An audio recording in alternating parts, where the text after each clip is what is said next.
In these challenging times, it's important to talk about choices. One way of doing so is to support organizations that bring vital issues and the people who are thinking about them to you. To keep these voices alive, won't you please consider making a donation to the Carnegie Council's annual fund? Your donation will directly support programs such as the video you are about to watch. It's easy. Visit carnegiecouncil.org and click on the button marked Support. You'll be glad you did. Thank you. We're stuck in Afghanistan, torn between increasing our military presence or reducing it, an argument which I know is very much the flavour of the month here in the United States. But it is also the flavour of the month in the United Kingdom and in other parts of Europe.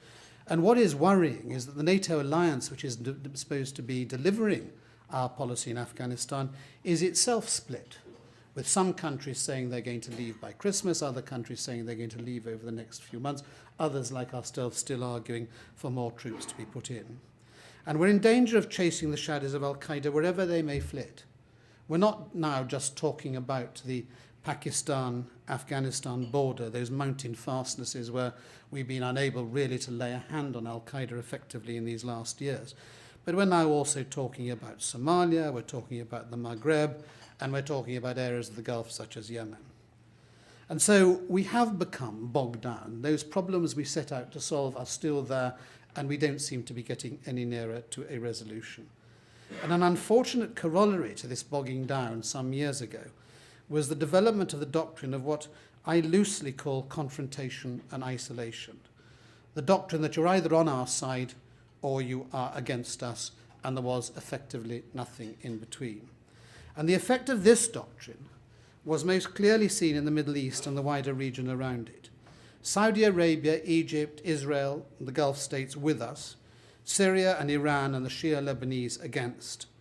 And to compound this polarization, which as we now know looking back, achieved very little of lasting value, we succeeded in driving those against us closer together and into a common cause.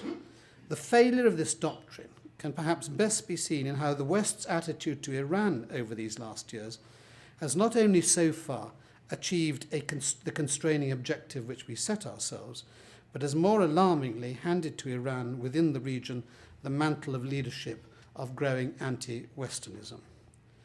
This doctrine, even so, might have had some purchase had the world not changed at the same time.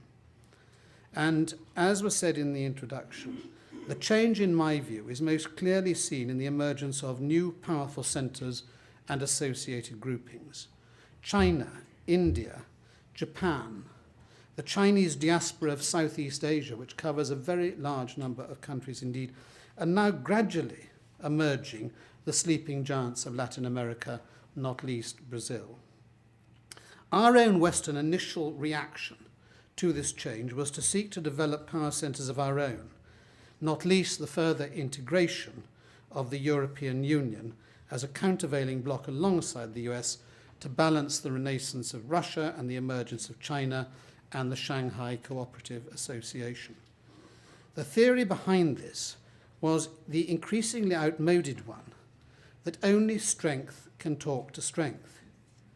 It is also ironic that this latest stage in the integration of Europe is based on the Lisbon Treaty, very much an issue in Europe today, that first saw light in another form, which was then known as the Constitution, some 7 years ago, when there was at that time a powerful argument that blocs still had a substantial role to play in ordering world affairs. But that time has now passed, and the irony of what is happening in Europe is that we are engaged in a process which, in my view, is already out of date. And I have to say, in any event, there's very little evidence that the integration of European foreign policy could be effective, because I can see very few areas where the European countries are going to come to a common view in order to allow a foreign policy to be taken forward. But my basic argument is that we live in a world which is no longer governed by blocs.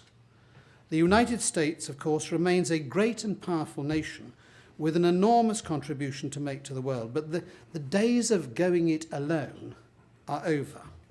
The day of the top dog has gone, and even team leadership is now beginning to give way to team cooperation. We've had to reach outside our blocks and our comfort zones to engage with others who previously we would have held at arm's length.